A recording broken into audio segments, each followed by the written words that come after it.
What's up, everybody? Welcome to GoJo and Golic. Mike Golic Jr., Mike Golic Sr., Claudia Bellafato holding it down in the DraftKings studio in Boston. We got a great show for you. As always, make sure you download, subscribe, rate, review us, leave us a 5-star rating. Check us out live Monday through Friday, 8 to 10 a.m. Eastern, wherever you get the DraftKings network. Listen to us, the best of GoJo and Golic, wherever you hear VSiN on the radio.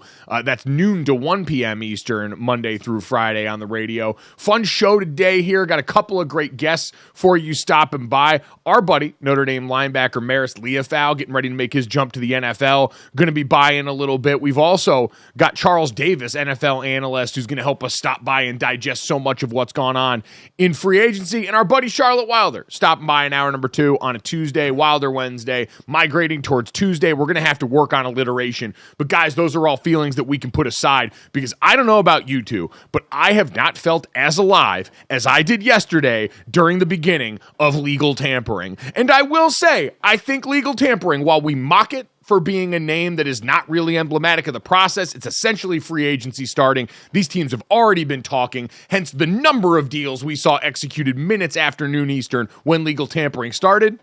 I think legal tampering is a great term. It is sexy. It's forbidden. It's the lambada. It makes me feel like what we're doing is wrong, but somehow still right. And all of these teams are going out here and forsaking, no, their families won't allow it. Our country won't have it. And they're going and making these deals happen anyway. Have I read too much into this, Dad?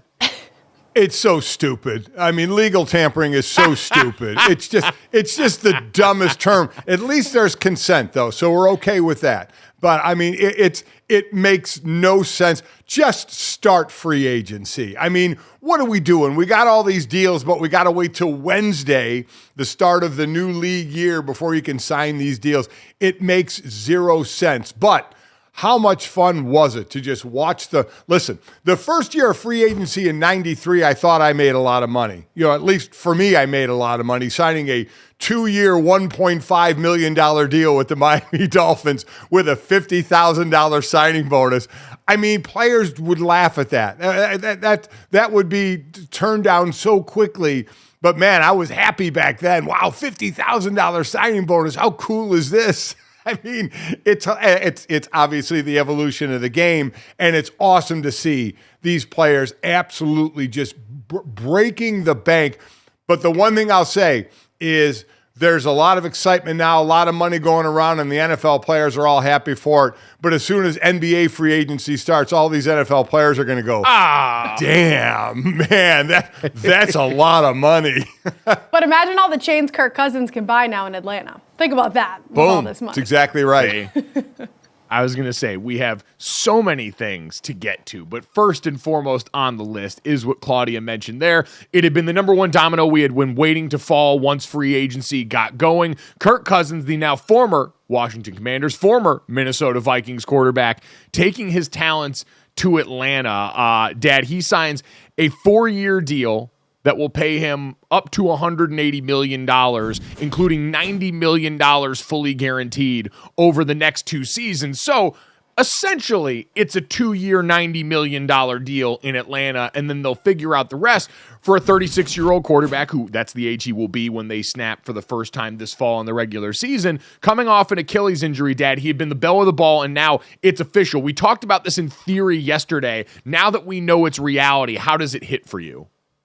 Well, first off, let's talk about the business of football and Kirk Cousins and what he was able to do and the money that he was able to make.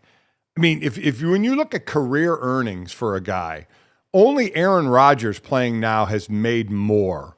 With this deal, Kirk Cousins in his 12 years has made $331 million. He has started 4 playoff games and won 1. He's 1-3 in the playoffs, 12 years, $331 million. All I can do is applaud. I mean, the business of football that Kirk Cousins has pulled off has been incredible. Good on him. And now he gets to move where his wife's family is. Talk about great brownie points as well. The king is living large. And to go on the field. Well, Dad, and you go, well, I was going to say on the business side before you transition, you go all the way back to, you think about what he did surviving a double tag situation in Washington and walking out the other side. The guy really has stared down every ownership group that he's ever been involved with at the negotiation table and said, all right, I'll play right up to the line on this and play my best ball as soon as it happens every time, and negotiated the first fully guaranteed deal when he got to Minnesota, that 3-year deal that was fully guaranteed. Like, he has been a hero at the bank, but certainly a player that has been consistent enough in a league that's so volatile at times and so injury riddled. He's been consistent enough to do what's been one of the most difficult things ever, which is have a quarterback consistently get to these points with different teams where he can wind up with these paydays. Well, and he was very, you could count on him, right? At one point, 135 of 136 games or something like that, some number where he was out there until he blew out the Achilles last year. From a quarterback standpoint and a team standpoint, listen, Atlanta's right there, as you know, do we call them the favorite? Now I'm sure Claudia has numbers on that, but you get Tampa Bay that brought back Mike Evans and Baker Mayfield, so that they kind of kept their guys together. But what Kirk Cousins has to work with now, he doesn't have Justin Jefferson, which could be the best receiver in the league, but to have the guys that he has, a tight end in Pitts if he can stay healthy, and Drake London and Bijan Robinson, I mean, he has got it there. So this was a good football move, a lot of money, but a good football move for Atlanta, who has just really kind of fumbled the quarterback position away the last few years. Yeah, you look at what this team's become since they had the ugly end to the Matt Ryan era there, where they went out and got involved in the Deshaun Watson sweepstakes in a way that rubbed wrong one of the foundational players of their franchise's best years when Kyle Shanahan and company were there coordinating the offense.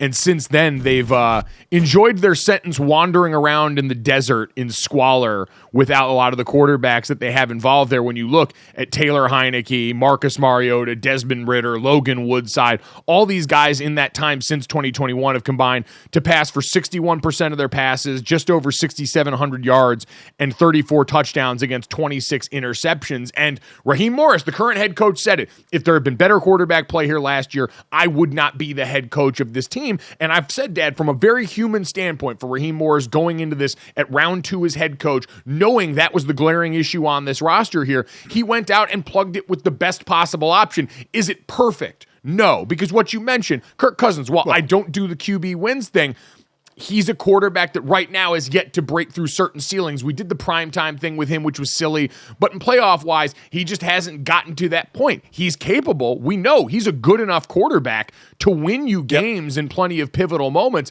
but it hasn't materialized yet, and so that's still something that he's got to go out there and answer for. But in terms of what you can do right here and now, the Falcons couldn't do better than this offseason. It's just not possible where they sat. I agree. Regular season record 76, 67, and 2. I mentioned the postseason record, but had been reliable. The exact numbers when I was trying to say before, he had started 136 of 138 games until he got the Achilles. And the thing about it is, Mike, you know this. We talk about and so many of these players going from team to team, you learn a different language because you're learning a different system. Maybe. In this case, remember, he's going from Kevin O'Connell, who was with Sean McVay, to Zach Robinson, the old coordinator in Atlanta, who's in the Sean McVay tree as well. So what he's going to from a verbiage and an offensive standpoint is not going to be much different from what he was in Minnesota. Not that he couldn't pick it up anyway. He's a smart guy, been around for a long time, but the offense is going to be pretty similar with what he dealt with in Minnesota. You guys keep talking about the fact that I want to bring these odds in real quick to sort of push the conversation this way, because there was odds movement. We talked about the fact that the Falcons were the favorite in the NFC South before this move was even made. But the Super Bowl went from 35-1 to 28-1, NFC 14-1 to 12-1. In division now, they were plus 110 yesterday, minus 110. Does this mean, like we said, yes, he was the best option for them, but does this put them in the actual conversation to be a contender, or are we just looking at a win total thinking that they're going to get the regular season wins? Or are they contender for the postseason, GoJo? Well, I think we know how this league works, right? Is you got to just get a ticket to the dance first. It's a league where it's a single elimination tournament. Anything can happen. And so you've got someone that's absolutely good enough to do that. You mentioned they're going to win the South in most people's estimations. Hell, I raised my hand as soon as this happened, and I said, yeah, hand me a ticket for the Falcons to win the NFC South, infinitely winnable division. And then from there, listen, we do know that the NFC, compared to its AFC counterpart, a lot less of a juggernaut factory, right? We talked about this last year. The AFC, if you don't have a future Hall of Famer or MVP candidate at quarterback, you need not apply for a spot in the actual conversation around the Super Bowl. But Dad, I think if you can just get involved, then you've always got a chance. And with the amount of young, exciting talent that we feel like hasn't been fully tapped into yet, right? All these guys, we feel like we're sort of hidden. Their gifts, their stuff. Bijan Robinson was obviously the poster for that last year in his usage. But I think there's the thought that with that potential and with a mix of veteran leadership at this position, hell, you at least got a chance. And that's all you can ask for in this league. Yeah, you do. You want to be able to, it's a scoring league, as we know. You want to be able to hang and score with the other teams you're playing. The defense was, outside of their pass defense, which was up there a little bit. The total and against the run was mid to below mid. So they certainly have to hone up the defensive side of the ball as well. But like I said, you have to be able to score. You have to be able to score with a team if it gets into a shootout, and you've put yourself in position, because they had some nice weapons already on offense, to put a good trigger man there now as well. So, yeah, I wonder if we now shift the thought process of Minnesota to Atlanta, that will win the NFC South, be good in the regular season, but then Kirk Cousins-led team can't get it done in the playoffs. I mean, that's been the moniker for a while now. So let's see if Kirk.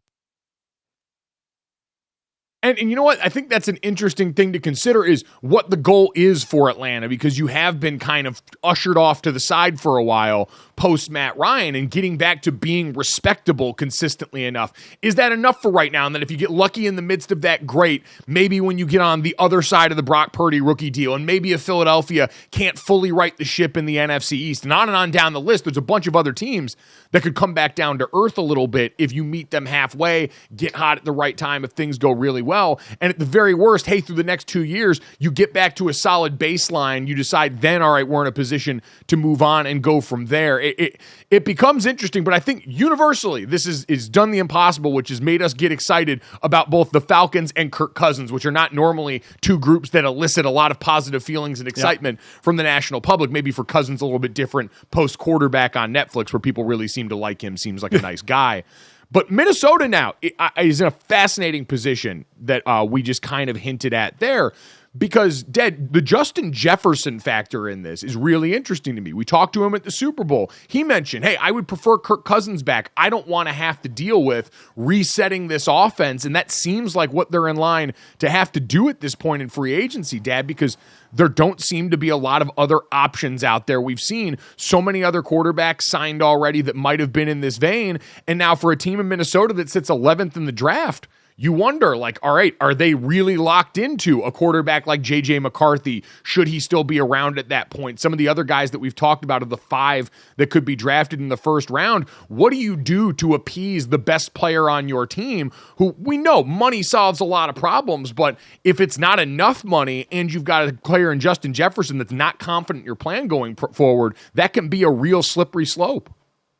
Well, I think the plan is going to be draft a quarterback, right? Because unless you're going to go down the Justin Fields road, where he's kind of a guy just looking around going, what the hell just happened? I know we'll get into him in a little bit. You go with Sam Darnold. You bring him over. He was the backup for Purdy with San Francisco. So Darnold's there now. But, he's that bridge guy, right? So it almost sets up perfectly like you bring in a guy who's, a veteran guy, and then you draft a quarterback, and then whenever that quarterback is ready, whether it's right at the beginning and Sam's a backup right away, or you bridge him, I think that's where it's going to go. There's really nowhere else to go, Mike. I mean, there's nowhere else to go except that the Justin Fields situation, unless you're going to grab an aging veteran who's just kind of sitting out there. So that's what I think they're going to do, whether they stay at 11 and grab a quarterback, whether they try and move up. Remember, this goes all on grades, and we have all these grades on these quarterback. What's your grades? What's your acceptable grade to stay where you are in draft one? Do you feel you need to move up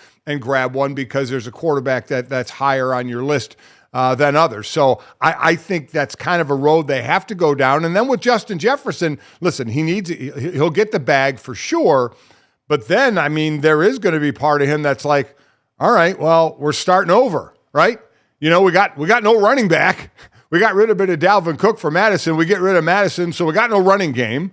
He's really the only guy at wide receiver. So where is this offense right now? You bring in a guy who busted in the first round and is now a backup, and maybe you'll draft a quarterback in the first round, but he's still a rookie quarterback. Again, C.J. Stroud, exception, not rule. So you're going to go through probably a little bit of growing pains there if you're starting a rookie. Well, C.J. Stroud was also the number 2 overall pick in the draft. And even if you're able to trade up, it would cost you a king's ransom, and it likely wouldn't be for one of the top 2 spots in this draft. And so you're not talking about a prospect that's likely thought of as highly as C.J. Stroud was or Bryce Young was last year. And the Justin Fields thing, I'll quickly say, I'll pull your term. I don't think there's any way on God's green earth that the Bears are going to trade that quarterback within the division and potentially watch him reach his highest peaks with a team that they got to see twice a year. I don't think there's any world where that happens. And I do think that's interesting because you're right, Dad. Minnesota immediately knocked down to at least below Detroit and Green Bay in terms of the division right now. Like, there's a clear upper crust, and then it's kind of between them and Chicago of whoever figures out their bleep first. But Chicago and Justin Fields now in a very, very dicey spot because you had Jacoby Brissett sign with the Patriots yesterday. We've had Russell Wilson sign with the Pittsburgh Steelers. We've had Gardner Minshew go out to the Las Vegas Raiders. We had Kirk Cousins obviously signing in Atlanta. Round and round the game of musical chairs. I mean, outside of what maybe the Denver Broncos, there aren't a lot of other teams that are in the market for an upgrade or a change at the quarterback position anymore. In a way, I saw Daniel Jeremiah wondering, like, is this dude going to be a backup for somebody next year? Is Chicago going to be able to recruit much of anything in terms of value for this player? I don't think this should at all influence your plans to use the number 1 overall pick on a quarterback. Like, just because you're not going to get as much as you had hoped by dealing Justin Fields this offseason does not mean, maybe we need to reconsider using that number 1 pick differently or trading down for more assets and give this guy one more go. No, if you're sold on the quarterback, you go on the quarterback, but your options are starting to get limited a little bit right now. Like, Dad, do you think he has a starting job when it starts this fall? Justin Fields, I don't. I think that's gone by the wayside. You just mentioned the musical chair spots that got filled. Where is there a spot now? There isn't a spot at all, unless you want to bring him in somewhere and battle for the starting spot. Like, I would think of the Raiders. You have Gardner Minshew. You have Aiden O'Connell. Do you bring in Justin Fields? Again, because Justin Fields isn't a lot of money either. He's still on that rookie contract. And you give up very, very little for him. So do you bring him in and have him compete for a starting job? But just to go somewhere and have that starting job, he doesn't have it. Still a guy I'm looking forward to seeing what the rest of his career brings. But not looking good right now. We've talked about from a team aspect to a quarterback aspect of walking around that musicals chairs. He's standing right now. He's just standing there going, where the hell am I going to find a seat? As we move on. So.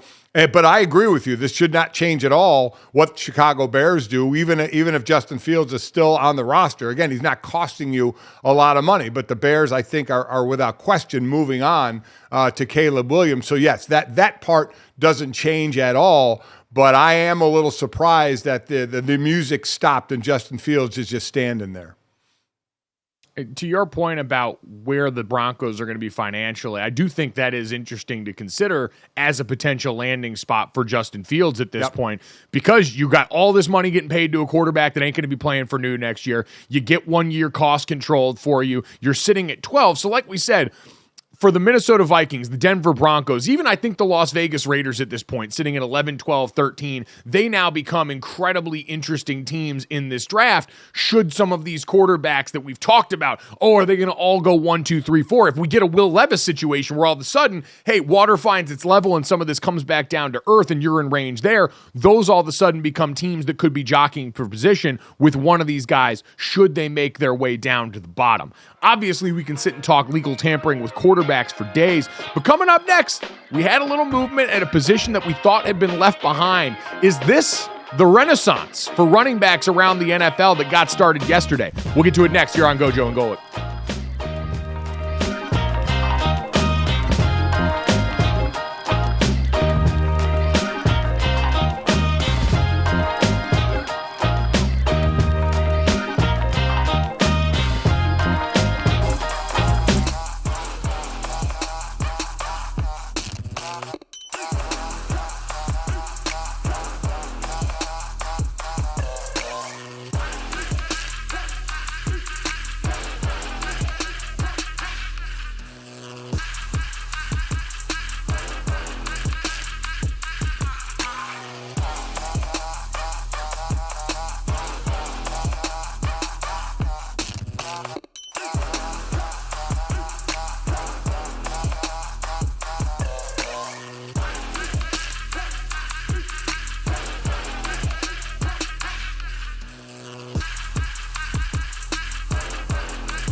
on GoJo and Golic, where there is love for the running backs once again. Teams wasted no time dipping into the running back market once the legal tampering period began yesterday. So let's go over some of the guys who got snatched up. And this is really no surprise when you have Josh Jacobs, Saquon Barkley, DeAndre Swift, Tony Pollard, and Austin Eckler out there for the taking. Jacobs ended up with Green Bay on a 4-year, $48 million deal. Saquon Barkley to the Eagles, 3 years, $37.75 million. Swift to Chicago, 3 years, $24.5.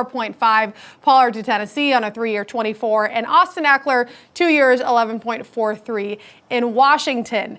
However, the interesting part of all of this, former Giants running back Tiki Barber felt a type of way about Saquon Barkley leaving. On Twitter, he said, "You're dead to us, Saquon. Good luck. You're dead to me." And then Saquon said, "You've been a hater since I got to New York. And all the dead to me talk, don't smile in my face when you see me. GoJo, what is this all about?" Wow.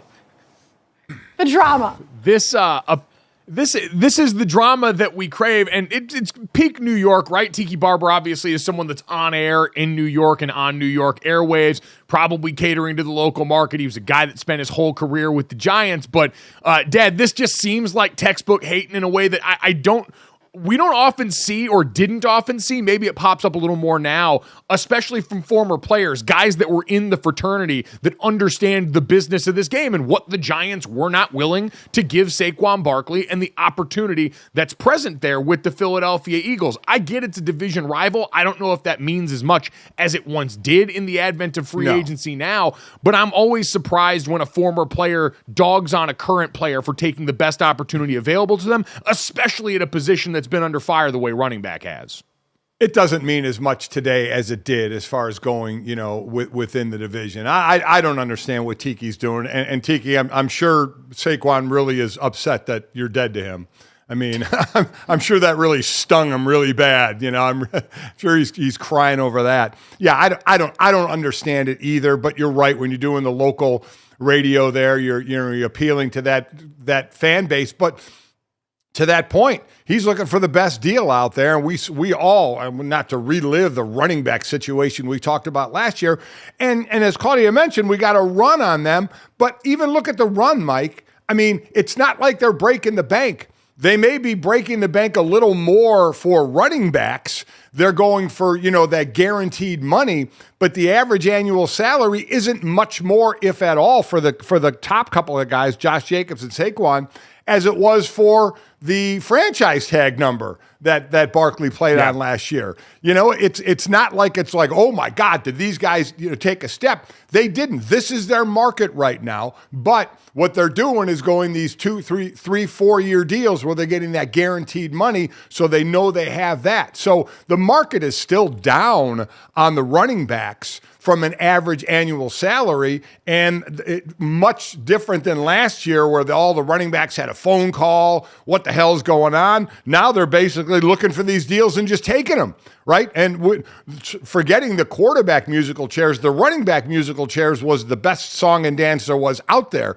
with guys that, talk about needing your score sheet for this, of guys you followed last year and where they are this year. It is amazing, the turnaround we've had. Yeah, it's been wild, and you're right. Like, it wasn't a drastic increase in pay. We all wondered where the bump in the salary cap would manifest itself, and this is exactly what we expected. It was the two youngest running backs in the market and the most talented guys in Josh Jacobs and Saquon Barkley securing pretty solid multi-year deals that are just over. And this is what we had talked about as the option that we thought most teams would take, is pay just over what the franchise tag number is over multiple years for Saquon Barkley. 3 years at just over 12.5 overall in the lifetime of the deal, but with $26 million fully guaranteed. So 12 times 3, Dad, your love of simple math there, $12 million, basically the salary the franchise tag guaranteed across 3 years for that guy. Josh Jacobs, an average annual value of 12.5, signing bonus of 12.5, 12.5 guaranteed. Like, they went that way to try and give these guys a little bit of peace of mind as they didn't drastically increase their pay.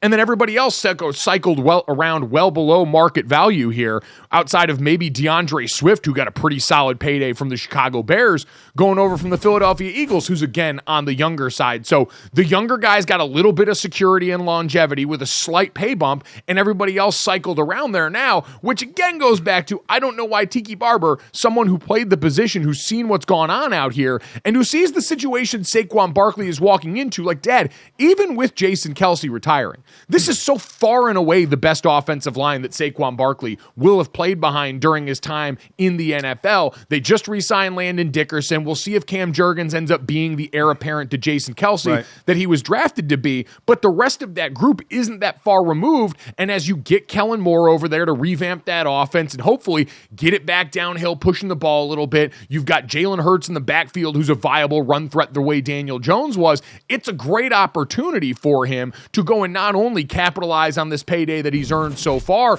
but put himself in an even better position on the field going forward. And I get it's a division rival, but man, you'd think at a human level, you'd appreciate that for a guy that played the same position as you, who you watched have to work with a team that was not a roster that ever fully materialized around dude. Yeah, like I said, who knows if it's just local radio stuff to say, but, I think it's ridiculous. Sounds ridiculous, makes Tiki sound ridiculous as far as I think. But as far as the fit, I think the fit is phenomenal.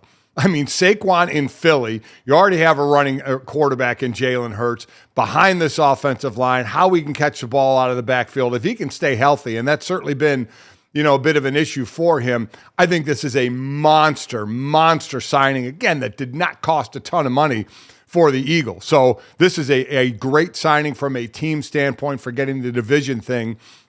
I look at that signing, and I look at the Josh Jacobs signing in Green Bay, where he's 3 years younger than Aaron Jones. Aaron Jones wouldn't take a pay cut. Aaron Jones was going to count $17 million against the cap, I think, this year.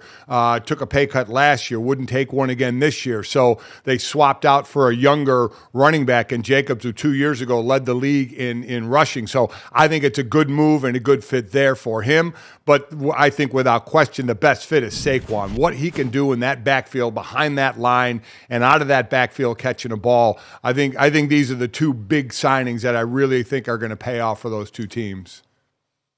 I'd agree. We saw running backs have a lot of importance and factor big time into outcomes last year as the league kind of tightened back down, and you saw a ton of teams, especially in the postseason, start to lean on that ground game as a way to exploit some of what we've seen as trends on defense, and I think that'll continue at least for the time being. But, Dad, you also mentioned the game of musical chairs. Happy for a lot of these guys. There weren't a lot of big-time deals, but guys have homes, guys have jobs. Some of them, like Tony Pollard, got a little bit of security in the length of these deals, even if structurally we'll see if it affords them that kind of security. It is interesting. The Josh Jacobs one, I think, caught a lot of people off guard because we all assumed he'd be back in Las Vegas or get poached somewhere else. Instead, he ends up pushing another guy out of that backfield, and Aaron Jones, who had been a really productive player for Green Bay. The jokes got made all yesterday that Brian Gutekunst, the GM there, is the Leonardo DiCaprio of NFL GMs. Once you get over about 28 years old, he's got to send you away and go even younger at your position to maintain the sanctity of that roster. But now you've got a player in Aaron Jones who's on the market, and I'm sure Cowboys fans who have sat idly by and watched everyone else in free agency, legal tampering, go out here and start to spend and start to improve their team, have to be going, all right, we've got familiarity there. Mike McCarthy knows this dude, knows what he's capable of, is our coach. We don't have a running back besides Deuce Vaughn out here on the roster. Can we do something? And after they swung and missed on Zach Moss, and now seems like they'll probably let Joe Mixon go by the wayside, who's also out there in the mix.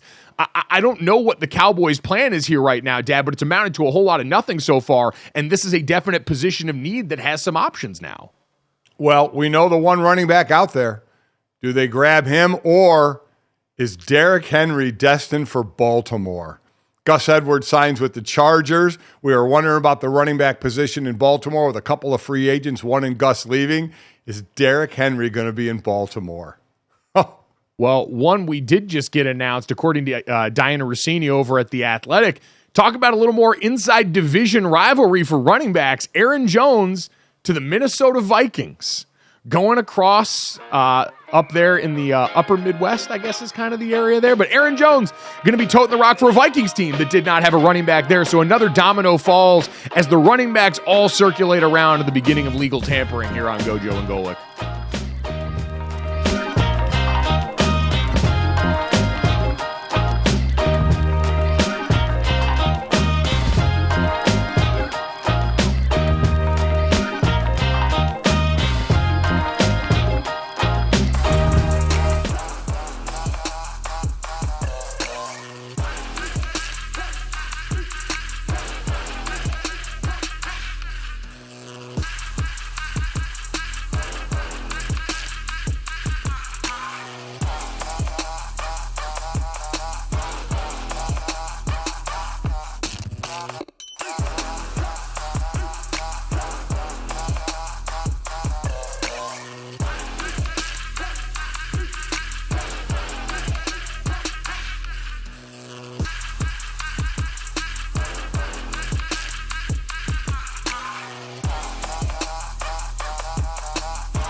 Back to GoJo and Golic. It's a good thing that tampering was legal yesterday because there was a lot of it. Money was flying. Let's go over some of the top contracts for over $100 million. As you can see, Kirk Cousins at the top of the board at $180 million. Lots of names on there, some defense. We have some one receiver here, Michael Pittman Jr. at 71.5. But what's interesting is to look at where the money and the bets came in at the DraftKings Sportsbook. The most bet teams to win the Super Bowl yesterday at DK by handle, which means the money that came in, the sharp money to move the lines, all in on the Eagles. So people liking Barkley and that Kelly Green, I don't blame them. By bets, Eagles and Steelers were a tie. Now, guys, these are just some of the deals done yesterday on day one of the legal tampering period. Let's do winners and losers of day one. GoJo, you first. All right, well, if we're going to start with winners of free agency, Dad, we mentioned we were all excited for running backs to get some money doled out, but let's talk about my large adult sons. Offensive guards had themselves a day yesterday. When you look at the money going out across the league, guys like Landon Dickerson, who signed a 4-year, $84 million extension with $50 million guaranteed with the Eagles. Kevin Dotson, the Los Angeles Rams brought back 3 years, $48 million. Jonah Jackson, who they signed in free agency away from the Detroit Lions, 3 years, $51 million with 34 guaranteed. Damian Lewis just signed with the Carolina Panthers, 4 years, $53 million. And Robert Hunt, 5 years, $100 million and $63 million guaranteed to Carolina as well as they try and rebuild the group in front of Bryce Young to help him out. Dad, there is a premium on high-end beef. This is Wagyu being sold around the NFL to try and protect a lot of these quarterbacks, some of the smaller quarterbacks, guys in the middle. Bryce Young, a perfect example. You want guards there. Kyron Williams has to be doing backflips in Los Angeles because he's getting ready to run behind one of the best sides of beef this side of the Mississippi right now. I did have to bring back, by the way, the Mina Kimes original watercolor of the Robert Hunt touchdown that should have counted when he was in a Miami Dolphins uniform. Obviously, should have counted back then. Hating-ass officials prevented this from happening, but this is the kind of dynamic athleticism that's on the market and has people paying big bucks. I tell you, to see the guard money that went out was absolutely amazing. It's like good for those guys. I mean, it's still, look at the running back deals and then look at the guard, even the guards now. I mean, it used to be the tackles, right? It was just the left tackle, but then the right tackle became just as important. On the line, the centers were getting paid. Now the guards, and good for them, are getting paid and understanding their worth. It makes sense given where the league is going right now, right? Lighter defensive tackle and linebacker bodies, a premium on being able to run up the middle, quarterbacks who have to get the ball out of their hands so quick that becomes the most direct route, and some dynamic defensive tackle prospects that we'll talk about as well. I think all have put a premium, really going back to when like Quentin Nelson got drafted as early as he did in the draft coming out of Notre Dame on beef in the middle being able to perform for you. Yeah, so I like those. I think I like the running backs. Again, they didn't break the bank, but they're getting that guaranteed money, so I think they win. Kirk Cousins wins for sure. The Raiders getting Christian Wilkins. I mean, Miami just basically, selling people out, or letting people go, I should say. The Raiders getting Wilkins to go with Max Crosby. I mean, Wilkins had a monster year. We talked about D tackles that had monster years, and now you put him on that line. Max Crosby's been looking for some help on that D line. So they got it there with Wilkins. So I think there's a nice win there that should make our friend Jason Fitz pretty happy. I was just going to say, Jason Fitz comes out of yesterday very excited. The Gardner Minshew signing probably not going to move the needle a ton out there as him and Aiden O'Connell are on that roster right now. I'll still be curious if they're players for quarterback coming into the draft, but Dad, you mentioned Max Crosby. I saw the note from Mina Kimes yesterday. He was the 8th most double-teamed edge player in the NFL last year and could use some help. And now a guy in Christian Wilkins, who also has had success across multiple schemes, right? Had the big jump in sack and quarterback production last year with 9 sacks, 23 quarterback hits versus the year before where playing in Brian Flores' defense, he was a monster against the run, almost 100 tackles, 16 tackles for loss. He can do a lot for you. And in this day and age where I think you need your D tackles to be that versatile, he's a guy that counts in the and plays a ton of snaps. Nate Tice tweeted there were 7 defensive linemen to play more than 850 snaps last season. Max Crosby and Christian Wilkins were 2 of them. So incredibly available, durable, and great pedigree on these players. I also like, and it could lead into the losers as well. You look at the Giants. The Giants bringing in a couple offensive linemen, right? The kid from the Raiders, Alamalur, and Runyon from the Packers. And they trade and bring in, I know they lost Barkley, but they needed help on that O-line. And they trade and they bring in Brian Burns and don't give up more than a second rounder for them. So, I mean, that is a great move by them and leads, I guess, right to the other side of the losers of this. And what the hell is Carolina doing? I mean, what they could have got for him last year, the Rams had offered him 2 number 1s. And they turned it down. They said, nope, this guy is a cornerstone for our team. And they just traded the cornerstone away for a couple of second-round picks. Oh, my God. What are they doing?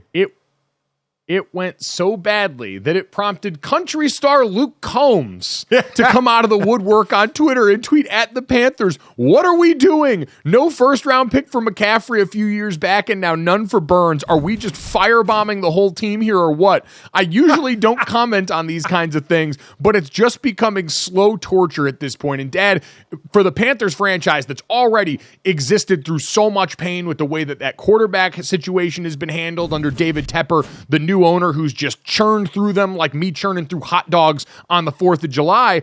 Now they've seen two of these supposed cornerstone pieces of their franchise dealt away for comparative. And like the Rams admitted that they were the team a couple of years ago that had put multiple first-round picks on the table. Who knows what could have materialized in that trade with Chicago last summer if this guy had been made available. And now he walks for much less. And for the Giants, Dad, what a win for them as they're making that transition defensively from Wink Martindale, who wanted to blitz and throw everything at you, to the coordinator whose name escapes me now, coming over from Tennessee, who wants to run much more of that. Hey, what was the MO in Tennessee? We got 4 down linemen that are going to go and hunt every single play against opposing quarterbacks, and it's going to allow us to do all the things that we want to do in the secondary. And now you look across the board there. You got in early and extended Dexter Lawrence, to our point about compelling interior beef. Right. And then to go along with Kayvon Thibodeau, who made big strides in the last year, you add a guy who is a completely different kind of player than Kayvon, right? Kayvon, a little more upright, a little stiffer, more of a technique guy, high motor. Brian Burns is Gumby. That guy has all of the physical tools that you could ever want in a pass rusher. And so that combination and variety up front, I think, makes for a really compelling 4-down rush that New York is going to try and weaponize a lot more than the blitz looks they had last year. Yep, so taking care of some business. I mentioned a couple O-line. You have Brian Burns on the D-line, but they got to figure out their quarterback position, what's going on at running back. It's not like they don't have holes to still fill, but I do think it was a couple of good moves there for them on the winning side. Also on the loser side, we talked about it before. Man, Justin Fields, what happens? Where's Justin Fields go right now? We thought he was going to be one of the guys early on to get traded as the Bears are going to move on, but where's the home now? What happens? This is going to get really interesting. Yeah, I think as we're looking at overall takeaways from free agency yesterday, that's certainly one of them, right? We're waiting to see what happens with Justin Fields as the quarterback market went fast and furious and he wasn't a part of the initial proceedings there. Wide receiver becomes a really interesting position. We'll talk about T. Higgins coming up in a little bit and what goes on with him, Calvin Ridley, and some of the market here that doesn't have a lot of compelling names, mostly because of what you've got coming in the draft. Like, I do think, Dad, a lot of this has been a commentary on, all right, we know there's a ton of really good wide receivers that we're going to be able to get even outside of the first round in this draft versus teams jockeying for position with these running backs that are swapping around, because this isn't looked at as a draft that's got a Bijan Robinson in it, that's got a Jahmyr Gibbs in it in terms of the high-end producers at that position. No, that's exactly right. The running back position is not in this draft, not going to be what we have seen in the past. But it's from the first round anyway, where 2 went last year. But we have seen the talent you can grab, and that's where the talent evaluation comes into play when you grab that 4th rounder that all of a sudden becomes a star, or a 7th rounder like Isaiah Pacheco, in Kansas City that becomes a star. So that's where you find that talent, that position this year. Looking for diamonds in the rough in the draft? Well, coming up next, we might have one for you as teams try and improve up the middle. We'll talk to an aspiring linebacker next.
Welcome back to GoJo and Golic. 8 former Notre Dame players were invited to this year's Combine. So let's take a look at some of the names now.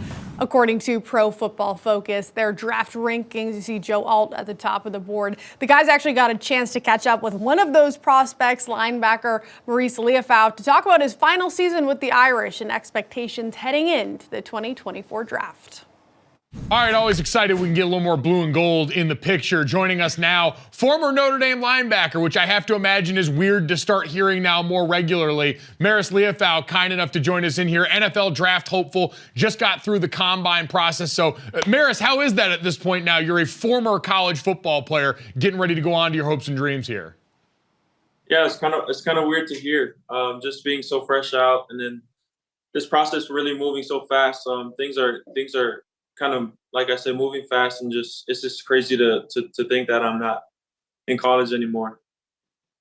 And, you're not there, but you're there. You're at Notre Dame. You finished the Combine in Indy. Now you're at Notre Dame training until the Pro Day, March 21st. And as we were talking about before we started this interview, in Notre Dame football is starting spring practice. So how weird is that you're going to be going to train on your own, but seeing some of your former teammates practicing while you're not in college anymore? Yeah, it's just very weird. I feel like I should be out there, that I'm missing out kind of. But yeah, I think the thing that hits me the most is not knowing guys when I go into the locker room. So like the younger guys who just got in, seeing new faces and kind of being like, who is this? Is just kind of weird for me as a player who just got out, really. I feel like I should really know everyone. So, yeah. Well, I think a big part of that also in this day and age is you've got the transfer portal that factors in as a part of that. And while I want to talk a lot about your journey going towards the NFL here, I am curious, as someone who just finished up college football, during a time where there's been a lot of change, how much of that did you feel? How much did name, image, and likeness money in the transfer portal change the experience at the end of your time in college compared to when you came in and were getting started? Yeah, I mean, just in terms of NIL stuff, I mean, seeing posts of NIL,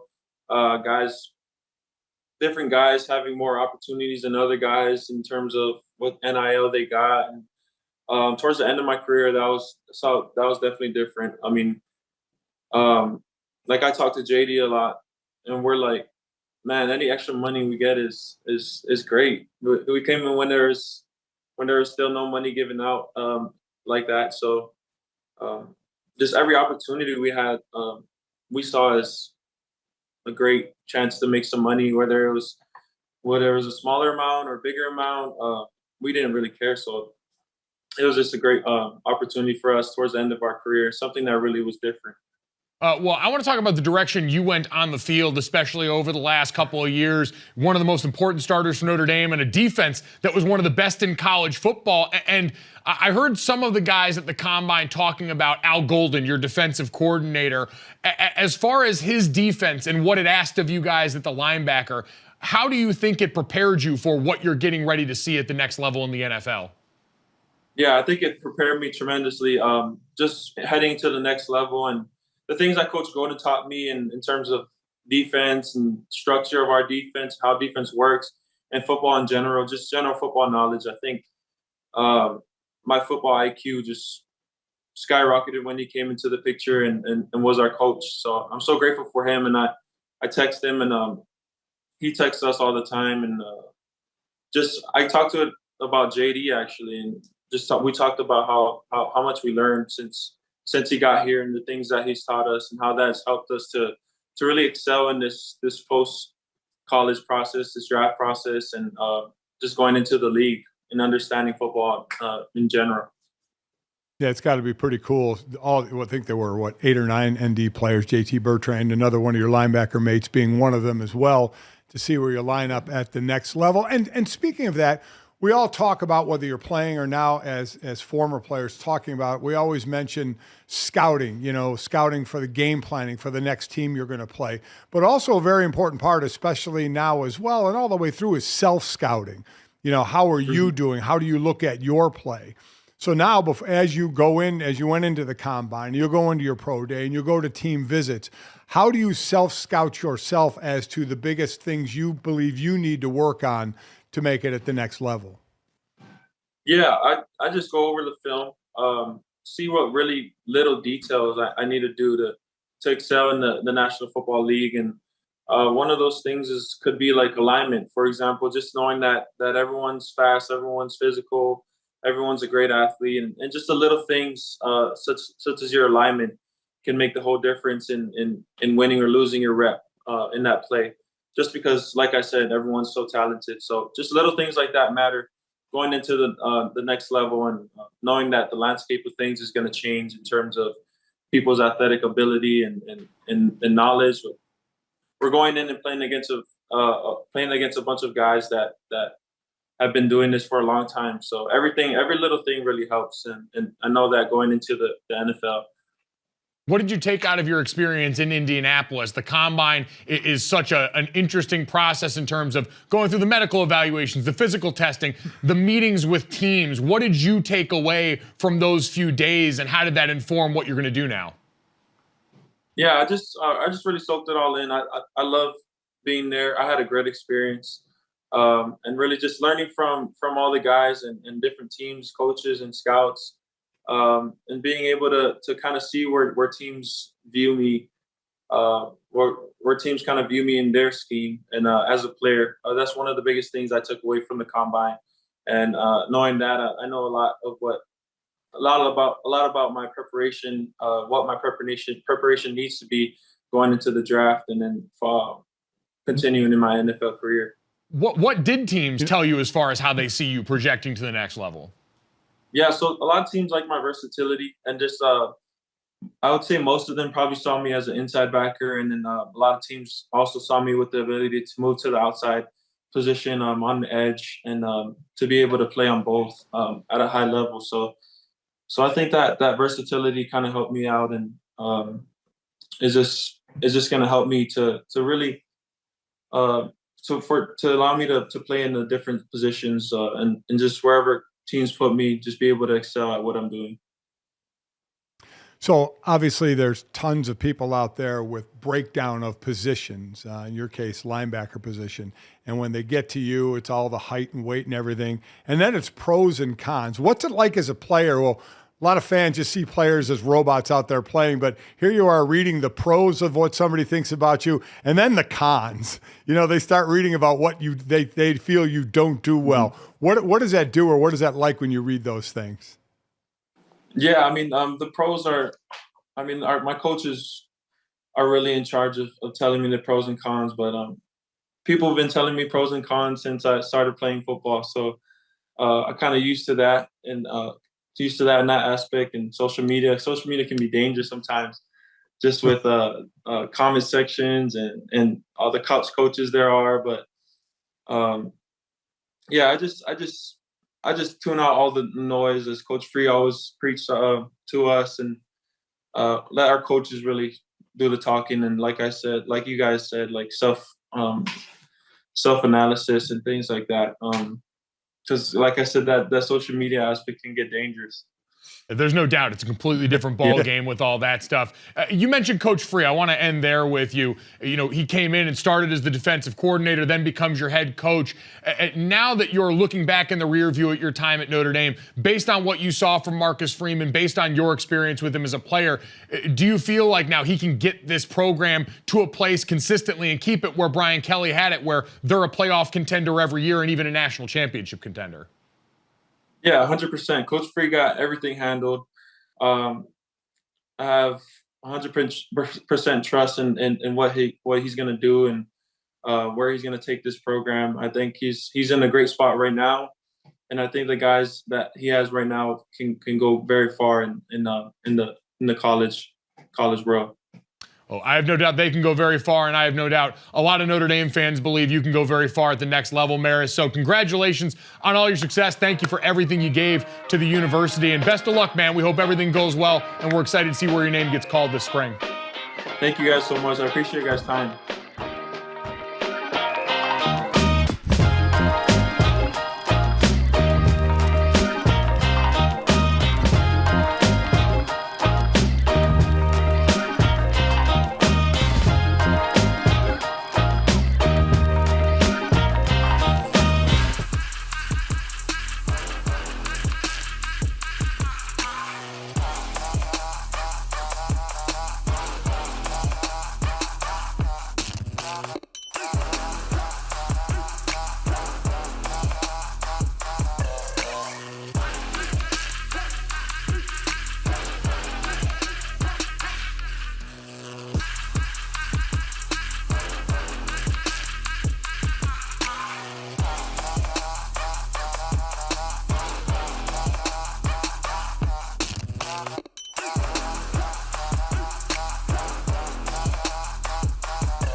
Welcome back to GoJo and Golic. Hour number 2 here. Again, we'll have Charles Davis kind enough to join us here, looking at NFL free agency, how it affects the upcoming NFL draft that we've got coverage of on the NFL Network that he'll be a part of.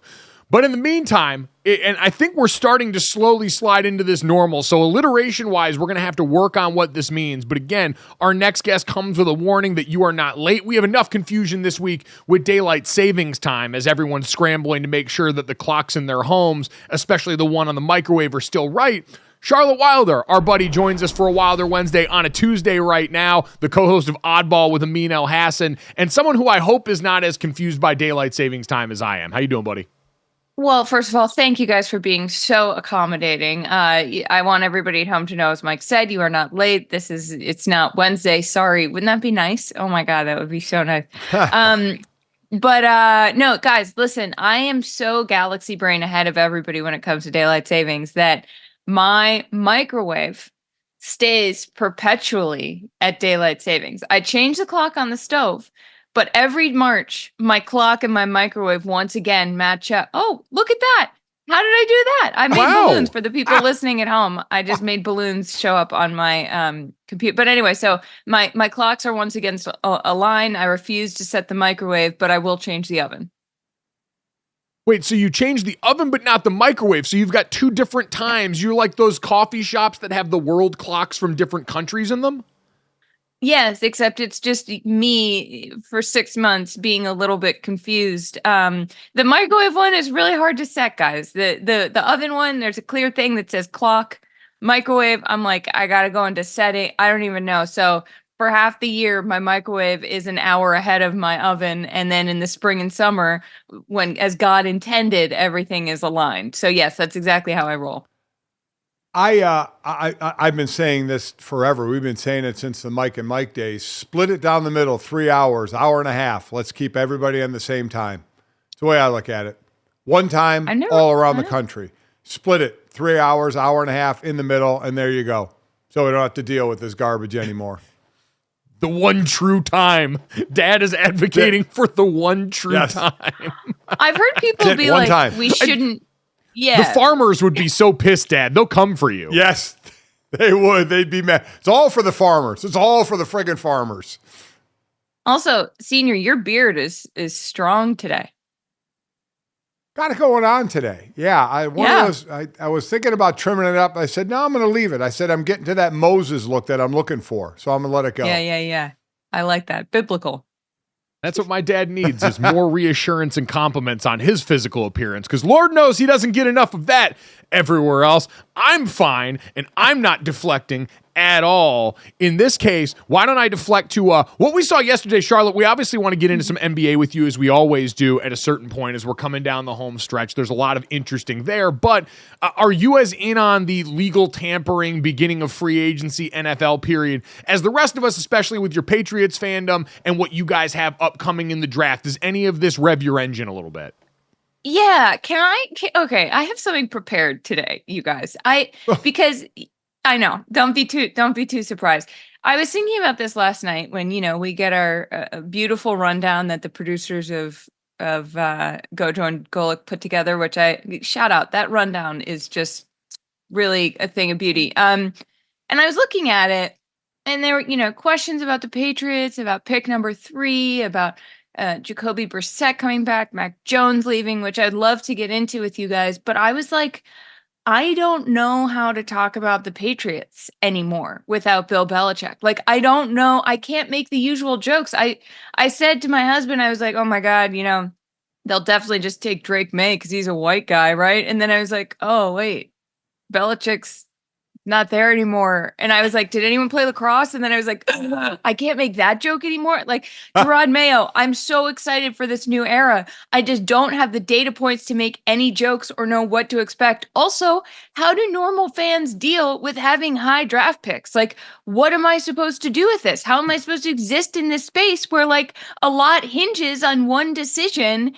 And I don't even know how this new ethos operates. So guys, I'm a little confused, I think, is the way that my brain is not, I don't know how to process it. How do you process with great power comes great responsibility? Like, I don't even know what I'm saying anymore, Senior.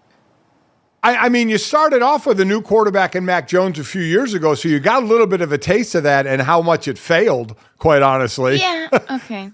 We just stay depressed, true. Charlotte. That's what it is, because I'm a Patriots fan, and yesterday when I saw the Jacoby Brissett news, I wasn't shocked at all. I still don't know why they didn't just go pay $1.2 million for Russell Wilson, not a kicker, $1.2 million.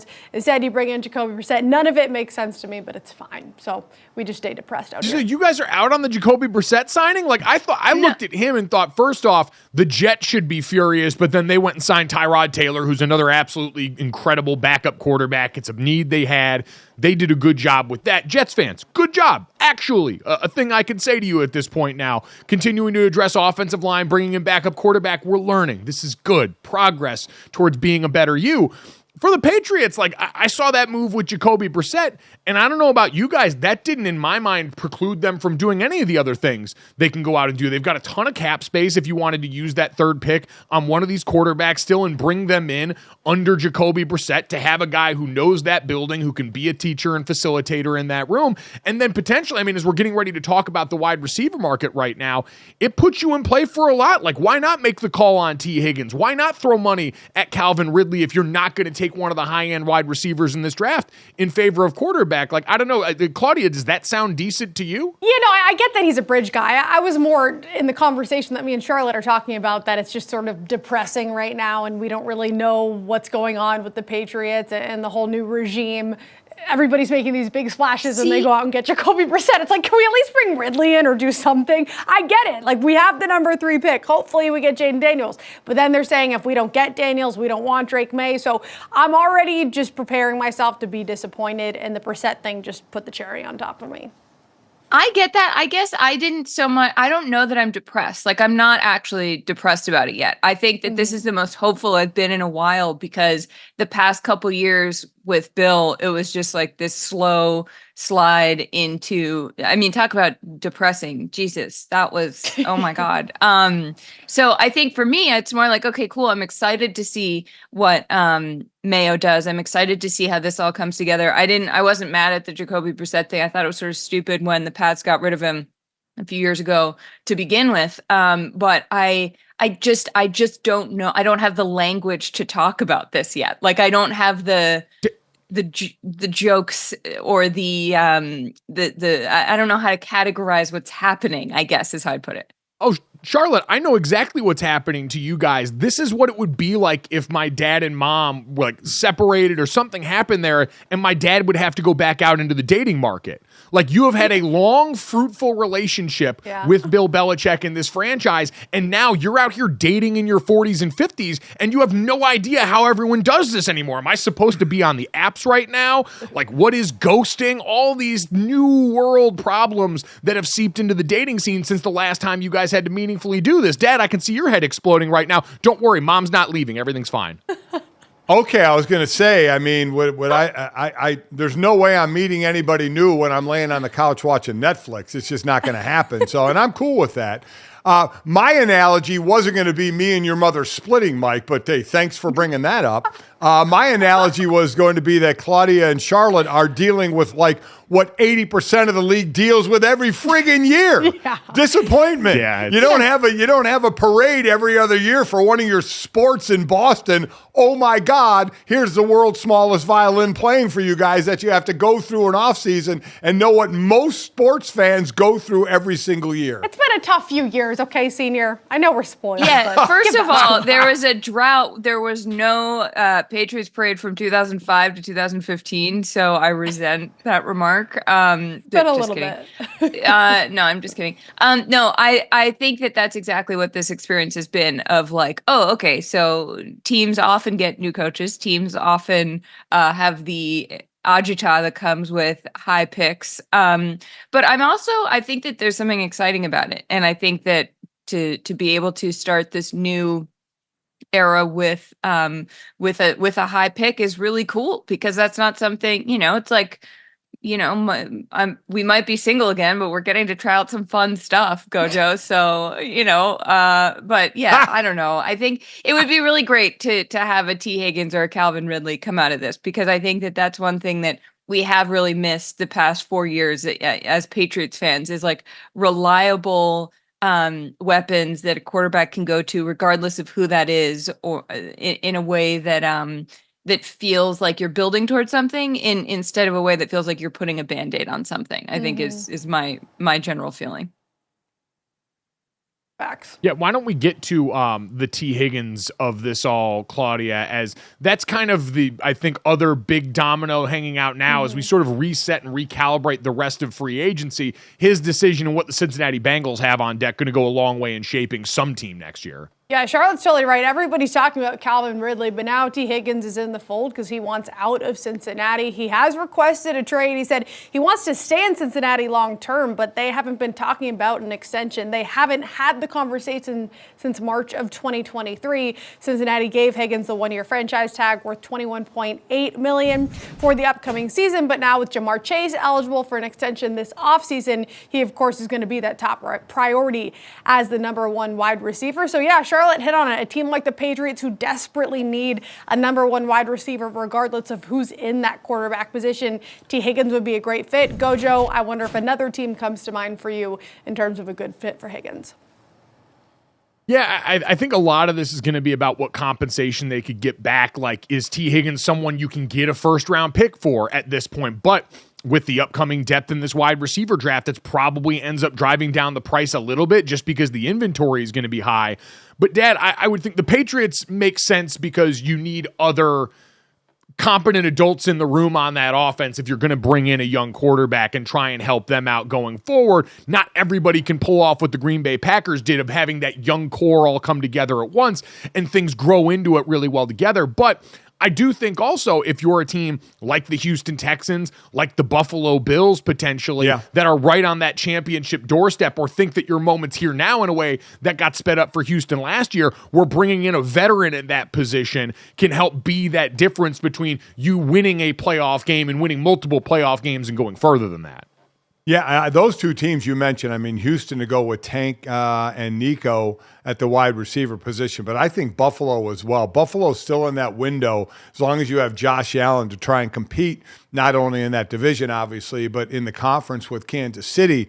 I think, boy, would T. Higgins fit nicely there. You know, with Stephon Diggs, we've all been talking about for a year now. We're not sure of that relationship going on there, but T. Higgins, I think, in Buffalo would help that team a lot. Houston on the rise, but Buffalo there at a level trying to go that next step further. I think T. Higgins is a guy that can get you there. And we kind of saw this coming with Cincinnati, right? You can't, at some point, you can't pay everybody. You know, with Burrow's going to get obviously gets paid. Jamar Chase is going to get paid. You know, we saw this coming a year or two ago, so you can't pay everybody. And T. Higgins is what we figured would be the guy in the musical chair, since we keep using that term, as a guy that didn't have a seat, that they wouldn't have the money for with the cap space that they have and such. So this isn't very surprising. Now, let's see what happens. I mean, they have him on that, or they tagged him for 21. I don't think he signed the tag. So you're going to run into this deal. Do you trade him? Get something for him? Do you run that deal? Do you get past July 15th and all of a sudden there's nothing you can do, and no matter where he plays, he's playing on that one-year deal? So this gets interesting depending on any offers that he could get.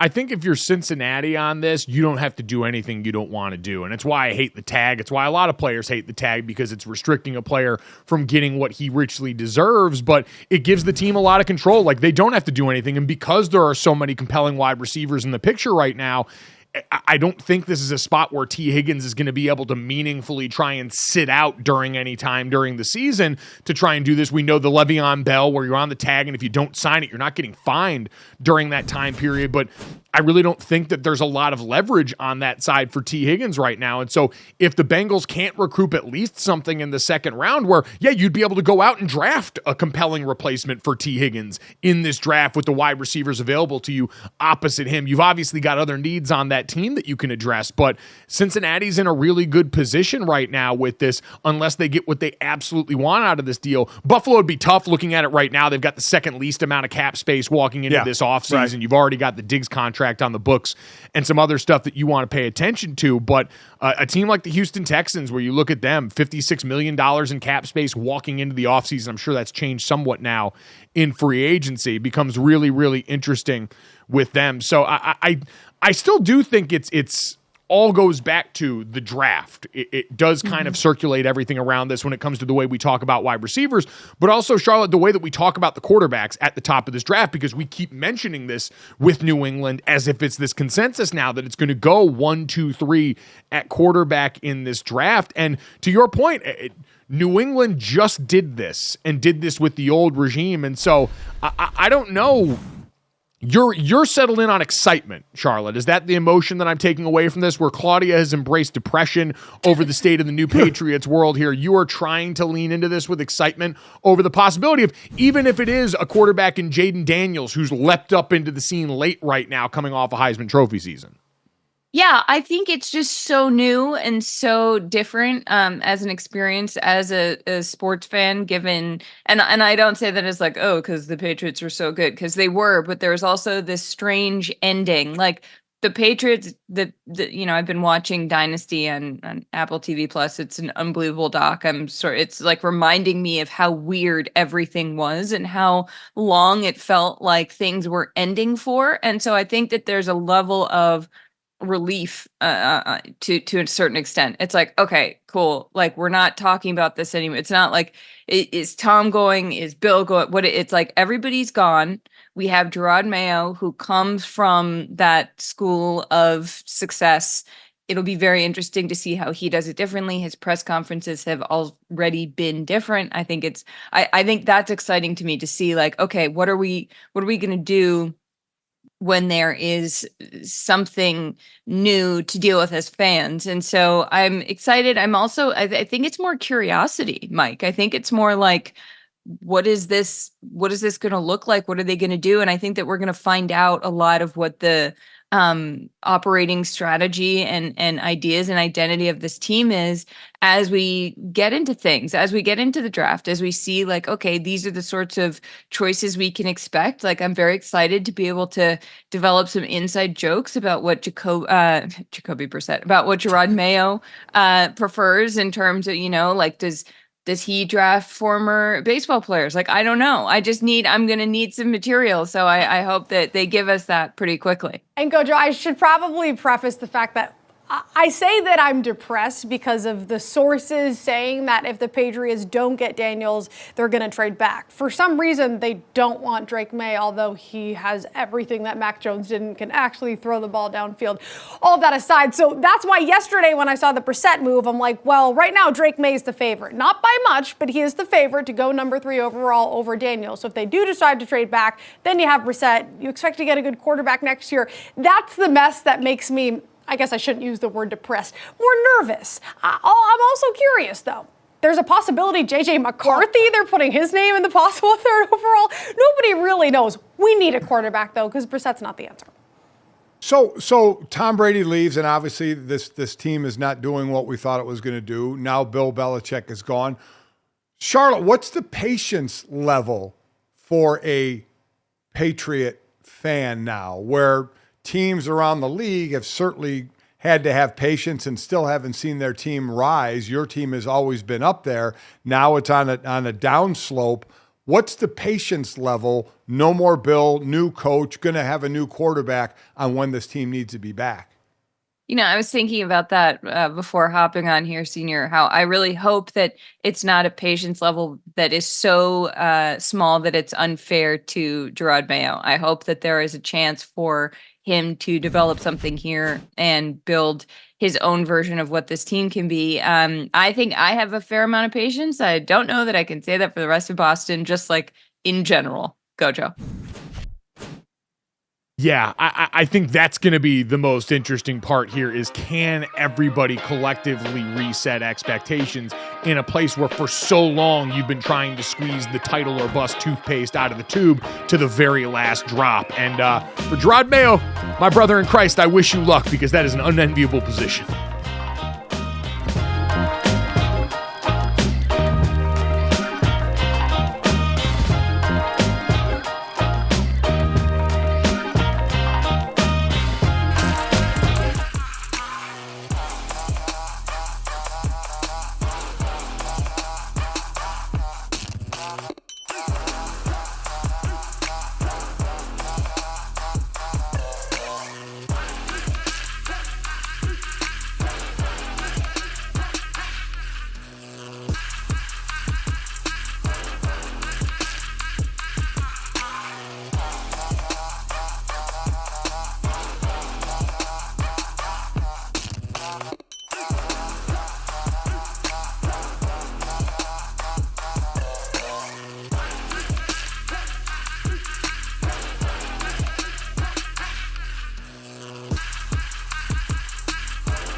So our good buddy Charlotte Wilder does a great basketball podcast with me and El Hassan called Oddball. You can get it every day here on DraftKings Network, except for Monday. And we want to get to some NBA news with her. Luka Doncic finally snaps his 30-point triple-double streak, which, don't cry because it's over, smile because it happened, but also wonder why the Dallas Mavericks haven't apparently been able to do more in terms of team building around one of the best players in the NBA. I'm genuinely curious about this question. I don't want it to seem like it's not, but Charlotte is a tremendous resource to us in another way right now because I am a person that consumes next to no Royals content. I have never been interested in that brand of content, but I have even been drawn in by what's gone on in the past week or so with everything surrounding Kate Middleton, but I am still unsure about how to talk about it with my family. And so, Charlotte, I was hoping you could help us out here because I know you have been deep diving into all of these Kate Middleton theories that have arisen after apparently a picture of her was put out,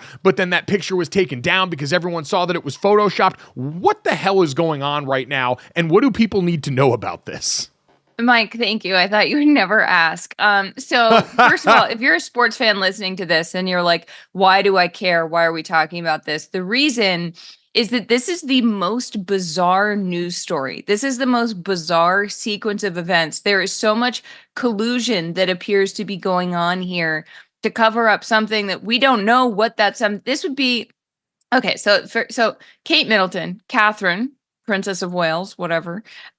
She is married to William, Diana and Charles' son. Harry and his wife Meghan, they got out of Dodge. They were like, this royal stuff is really creepy. Everyone is horrible to us. Meghan was, you all know that part probably. If you don't, you can look it up. Anyway, so Kate Middleton has not been seen since December, since Christmas Eve, I believe. Then it was announced that she had planned abdominal surgery and she would resume her duties after Easter.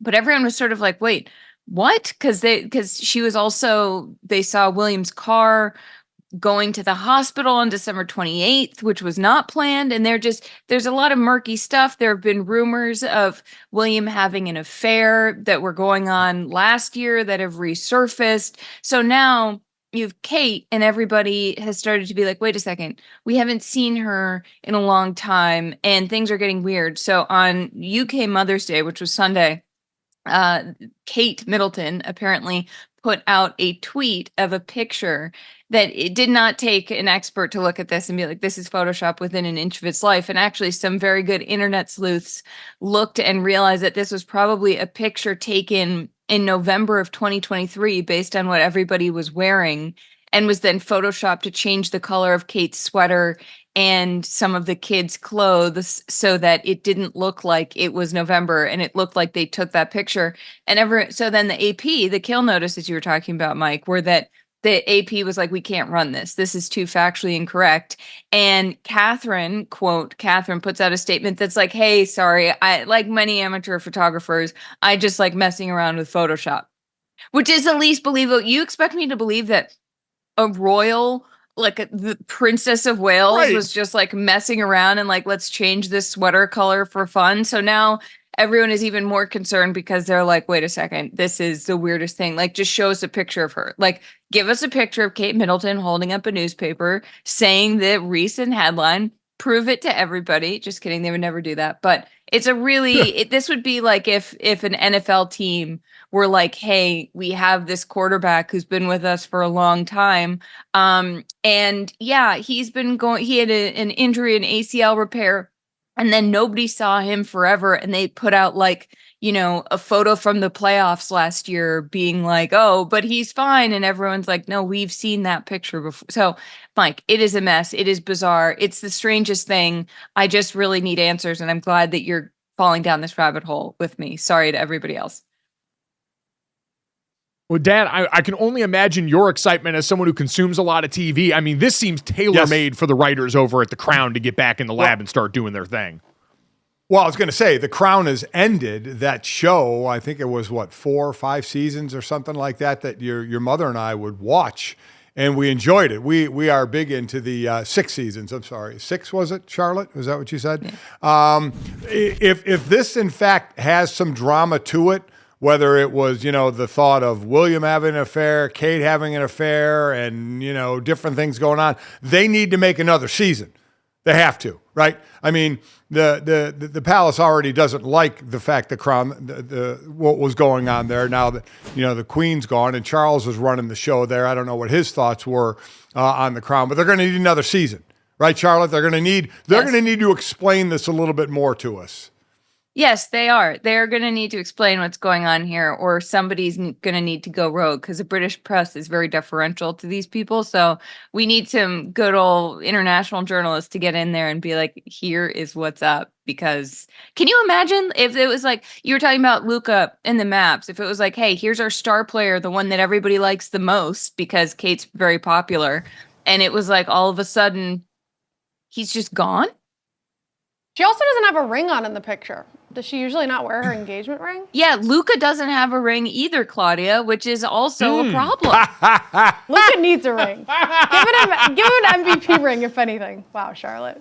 That was a good curious case. MVP rings would be sick. We do Hall of Fame rings. Yeah. I understand you get the thing with you get the MVP, you get the trophy. An MVP ring would be sick. Get you one of these Friday Night Lights. So, Charlotte, thank you for enlightening the audience of the curious case of Photoshop is my passion. Graphic design is my passion from Kate Middleton. We need answers on this. Do you have any answers as to why the Dallas Mavs can't get a better team around Luka Doncic? Like, what is it about his style of play that's made it so difficult for them to find a running mate that actually can work with this guy in a way that gets them wins? I don't know. That's the thing. This is why this pairs so well with this Kate Middleton saga, because it's a mystery to me.